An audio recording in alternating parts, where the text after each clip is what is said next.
আসসালামু আলাইকুম। আবারও হাজির হলাম আপনাদের মাঝে নতুন আরেকটি ভিডিও নিয়ে। আপনারা দেখতে পাচ্ছেন আমাদের সামনে একটি এইচপি বর্ডারলেস মনিটর আছে। আজকে আমরা দেখবো এই মনিটরটি কি সমস্যা এবং আমাদের কাছে কি কারণে আসে। সমস্যা যেটা তার কারণে তো আমাদের কাছে আসে, তো সমাধান কিভাবে করবো আর সমাধান আদৌ হবে কিনা সবকিছু দেখবো ইনশাআল্লাহ। তো সর্বপ্রথম আমরা দেখে নিই মডেল নাম্বারটি। আপনারা দেখতে পাচ্ছেন এখানে 24F এটা মূলত 24 ইঞ্চি ওয়্যারলেস মনিটর। চলুন পাওয়ার সাপ্লাইতে পাওয়ার আমরা দিই। পাওয়ার সাপ্লাইতে পাওয়ার দেওয়া অলরেডি হয়ে গেছে। আমাদের কিন্তু পোর্টও লাগানো আছে, মানে কেবলটি লাগানো আছে। আর এই জায়গাটি কি বলছে দেখুন, পাওয়ার সাপ্লাইটি শর্ট বলতেছে আমাদের। ঠিক আছে, দেখুন পাওয়ার দেওয়ার সাথে সাথে এটা হলো শর্ট বলতেছে। আমরা যদি এখানে সিগনালে চলে যাই, সিগনালে কোনো বাতি জ্বলে নেই এবং পিছন সাইডেও কোনো বাতি জ্বলে নেই। এখানে একটা বাতি আছে যেটা ইন হলে দেখাবে। তো এখন এই সমস্যা হলে নর্মালি আপনাদের যে অ্যাডাপ্টার থাকে না, সেই অ্যাডাপ্টার দেখবেন যে ফায়ার করবে অথবা বাতিটা জ্বলে নিভে যাবে। আমার যেহেতু পাওয়ার সাপ্লাই, এই জন্য আমার পাওয়ার সাপ্লাইটা ডাইরেক্ট বা এখানে শর্ট দেখাচ্ছিল। যারা আপনারা পাওয়ার সাপ্লাই ব্যবহার করেন তারা অবশ্যই জানেন এটা শর্ট দেখাচ্ছিল। তো এখন শর্ট হয়েছে মূলত হলো ভিডিও বোর্ড, মানে এটা মূল যে কার্ড সেটা। এখন এটা কি রিপেয়ার হবে কি রিপেয়ার হবে না তা দেখতে হলে আমাদের সঙ্গে থাকতে হবে, ফুল ভিডিওটি দেখতে হবে। আর এখানে আপনারা দেখতেই পাচ্ছেন শুধুমাত্র একটা এইচডিএমআই আছে, একটা ভিজিএ আছে, আর একটা ডিসি পোর্ট ইন, আর কোনো কিছু নেই। আমরা কিন্তু অন্যান্য এই 24-এর ক্ষেত্রে বা 22-এর ক্ষেত্রে অনেক সময় দেখি দুইটা এইচডিএমআই ব্যবহার করে, এই যে আসুস বা আদার্স অন্যান্য ব্র্যান্ডের ক্ষেত্রে। তো যাই হোক, আমরা তো দেখলাম এখানে কি কি আছে। এটা হলো আমাদের টাচ, একটা সুইচ, টাচ বার না, এগুলো এখন সুইচ করা হয়েছে। তো চলুন ব্যাকপার্টটি খুলে তারপরে দেখি। ফুল ভিডিওটি দেখার জন্য আমাদের সঙ্গে থাকুন, কাজটি দেখে শিখুন। এই হলো ব্যাকপার্ট খোলা। ব্যাকপার্ট খোলার পর দেখতে পাচ্ছি যে এখানে একেবারেই পরিষ্কার, কোনো ময়লা নেই। আর আমাদের মূল সমস্যা আমরা দেখতে পাচ্ছি যে এইটাতে। তো সেক্ষেত্রে অনেক ক্ষেত্রে এরকমও হয় যে প্যানেল শর্ট হলে এই জিনিসটা কিন্তু দেখাতে পারে। তো প্যানেল শর্ট হয়েছে কিনা সেটা আমরা দেখে নিব। আর এই সবকিছু খুলে নিয়ে জাস্ট একবার পাওয়ার দিব। তো আমাদের পাওয়ার সাপ্লাই এই যে ভোল্টেজ দেওয়া আছে 13 ভোল্ট, আমরা আর বেশি দিব না। এখানে ইন করার সাথে সাথে হ্যাঁ, পাওয়ার সাপ্লাই থেকে শর্ট দেখাচ্ছে, তার অর্থ আমাদের কার্ডে শুধু সমস্যা। আমাদের প্যানেলে কোনো সমস্যা ইনশাল্লাহ আপাতত নেই। বাকি হলো কার্ড লাগানোর পর বা এই কার্ড ঠিক করার পরে বোঝা যাবে। তো আমরা যেহেতু কার্ডের সমস্যা পেলাম, টোটালি খুলতে হবে। আর টোটালি খুলতে হলে কি, এখানে 4টা স্ক্রু, পাশাপাশি এটা খুলতে হবে, এগুলোও খুলে নিতে হবে। তো চলেন আমরা সবকিছু খুলে নিই। বোর্ডটি খুলেছি আমি। খোলার পরে এখন পর্যন্ত আমি কোনো কিছু দেখতে পাচ্ছি না। আমরা একটু দেখার চেষ্টা করছি, মানে আমি নর্মালি খোলার সময় কোনো কিছু দেখি নাই, তারপরে একটু ভালো করে দেখছি আপনাদের সাথে নিয়ে। কোনো কিছুই দেখা যাচ্ছে না, একেবারেই তো ফ্রেশ দেখা যাচ্ছে আমাদের। এটা হলো মেন আইসি। আর এই দুইটা ইয়ে হলো এখানে পালস করে আমাদের বিভিন্ন বোল্ট। এখানে তো আমার ইন, আর এইটা হলো ওই আইসি। এই আইসিটার মাধ্যমে হলো সব ভোল্টেজ সাপ্লাই হয়। তো চলুন একবার পাওয়ারটি দিয়ে দেখি কি গরম হয়। পাওয়ার সাপ্লাই বলতে শর্ট, দেখি এখানে কি হয়। এটা তো গরম হচ্ছে, এর সাথে আর কি গরম হচ্ছে, এখানে গরম হচ্ছে। ওরে বাবা, এই আইসি তো আগুনের মতো হয়ে যেতেছে। এই যে হাত একটু লাগার সাথে সাথে এই যে নিচে গরম আর গরম। পাটটা খুলে নি। এখানে তো অবস্থা খুবই বাজে দেখলাম। তো যাই হোক, দেখি কি করা যায়। আমরা এখানে হয়তো যদি এই কার্ডটা না হয় আমরা অন্য একটা কার্ড ব্যবহার করব। আর সেক্ষেত্রে আমাদের কাছে কি বা 24-এর আছে, আর 24 তো এই কার্ডটা আছে 24। আমরা চাইলে এটার কার্ড ব্যবহার করতে পারি, অথবা আমরা চাইলে 22-এর কার্ডও ব্যবহার করতে পারি। এখন 22-এর কার্ড কিভাবে ব্যবহার করব সেটাও একটা বিষয়। সেটা হলো যেটা বায়াসটা আমরা, মানে প্রোগ্রামটা পরিবর্তন করতে হবে। তো যাক দেখি। যেহেতু আমরা এই আমাদের এই আইসিটা গরম হইতে দেখছি আমরা এইটা, ঠিক আছে। তো সেক্ষেত্রে আমাদের আসলে মাপতে হবে যে সমস্যাটা কোত্থেকে হচ্ছে।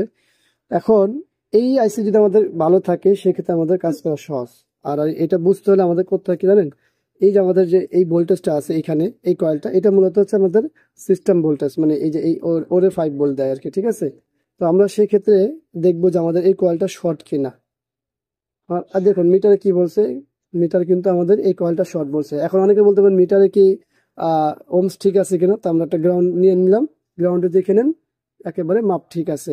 এখন এই পাশটা আমরা দেখলাম কি শর্ট দেখাচ্ছে, আমাদের ওই পাশটা কি শর্ট দেখায়, এই পাশ থেকে তো আমাদের এই আইসি থেকে হয়ে এখানে ইন হয়, আর এই পাশে হলো আউট হয়। এই পাশে কি বলে দেখি, দেখুন এই পাশেও সে শর্ট বলছে।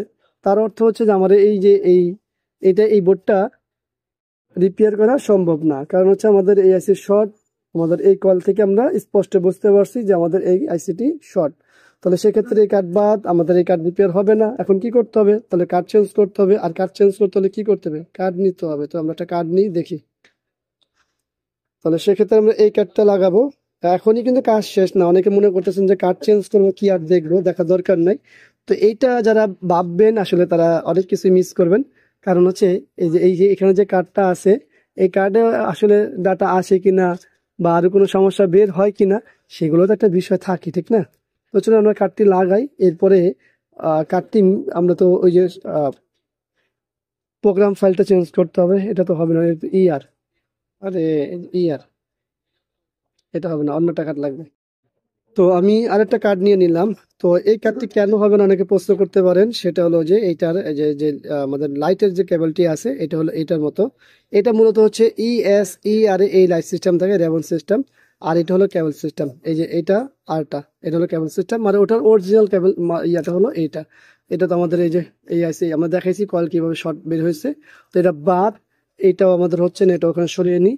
আমাদের এটা হবে, এটা আমরা, এটা 24-এর, এটা 24-এর একেবারে কনফার্ম থাকেন। এটা আমি খুলে নিয়েছি, এটা এখন লাগিয়ে নিয়ে ইনশাল্লাহ পাওয়ার দিচ্ছি। এটা আটকে নিই। কাট ফিটিং হয়েছে, পাওয়ার সাপ্লাইতে পাওয়ার আছে কত, 15। আমরা বাড়াবো না, এটাই রাখবো। পাওয়ার দিয়েছি, পাওয়ার সাপ্লাইতে কি বলছে, পাওয়ার অন হয়েছে। এখানে কি আসলো দেখুন, লেখা আসে নো সিগনালে। আমাদের কি দেখাচ্ছে, কত মডেল দেখাচ্ছে, সে বিষয়টা একটু দেখার চেষ্টা করবো আমরা। এখানে তো কোনো মডেল নাম্বার উল্লেখ করেনি। আচ্ছা, আমাদের কিন্তু এখানে মডেল নাম্বারটা উল্লেখ হয়নি এখন পর্যন্ত। তো এটা নর্মালি হলো চেক দ্য সিগন্যাল কেবল, এখানে উল্লেখ হয় অনেক ক্ষেত্রে। আমরা একবার পাওয়ারটি অফ করে অন করে দেখি। আমাদের এখানে চলে গেল, এই হলো অফ করলাম। এখন অন করি। অন করলে একটা জিনিস দেখবো আমরা, ইনপুটে কি বলছে, মানে যখন আমাদের লেখা আসবে তখন এখানে লেখা আছে কি, এই রেজলিউশনটা দেখেন 1920/1080। তার অর্থ আমাদের এটা 24 ইঞ্চির কার্ড। কারণ 1920/1080 মানে হচ্ছে আমাদের মূলত 22 এবং 24-এর রেজলিউশন, ঠিক আছে? তো যাই হোক, আমাদের যে মূল কাজ সেটা কিন্তু শেষ। এখন বিজিএ কেবল লাগানোর প্রয়োজন আছে। অনেক ক্ষেত্রে দেখা যায় বিজিএ কেবল লাগানোর পরে সমস্যা বের হয় প্যানেলের, কারণ নো সিগন্যালে সব পরিপূর্ণ দেখা যায় না। তো আমরা বিজিএ কেবলটা লাগিয়ে নিই, বিজিএ কেবল। হ্যাঁ, এই হলো বিজিএ কেবল। আমাদের এখানে এইচডিএমআই কেবলটা আবার ওই যে আমাদের 34 ইঞ্চি দখল করে নিয়েছে। এখানে কি অবস্থা, মাশাআল্লাহ, একেবারে কমপ্লিট আছে, মানে কোনো সমস্যা নেই প্যানেলের ক্ষেত্রে।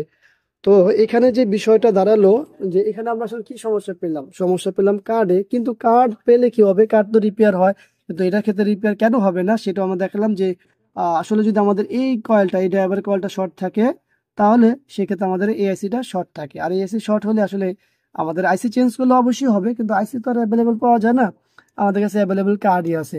কিন্তু কার্ড একটা নিলাম, হলো কি আমাদের একটা ইআর অথবা ইএস এর মাল বের হলো। এরপর আমরা কার্ড একটা নিলাম কি এইটা। তো এটার ক্ষেত্রে আমাদের হয়ে গেল ম্যাচিং। তো যাই হোক, সবকিছু মিলে আশা করি ভিডিওটি আপনাদের ভালো লাগবে। ভালো লাগলে লাইক, কমেন্ট, শেয়ার, আর খারাপ লাগলে অবশ্যই একটা ডিসলাইক। আপনার মতামত অবশ্যই কমেন্টসের মাধ্যমে জানাবেন। ভিডিওটি দেখার জন্য সবাইকে ধন্যবাদ। ইনশাল্লাহ আবারও দেখা হবে অন্য কোনো বিষয় নিয়ে। অবশ্যই ভিডিওটি একটা লাইক করবেন, চ্যানেলটি সাবস্ক্রাইব করে পাশে থাকা বেল বাটন চাপ দিয়ে রাখবেন। হয়তো এই ভিডিওটি আপনাদের ভালো নাও লাগতে পারে, অনেক কাজের ভিডিও দেওয়া আছে, সেগুলো দেখে নেন, ভালো লাগবে। ধন্যবাদ সবাইকে।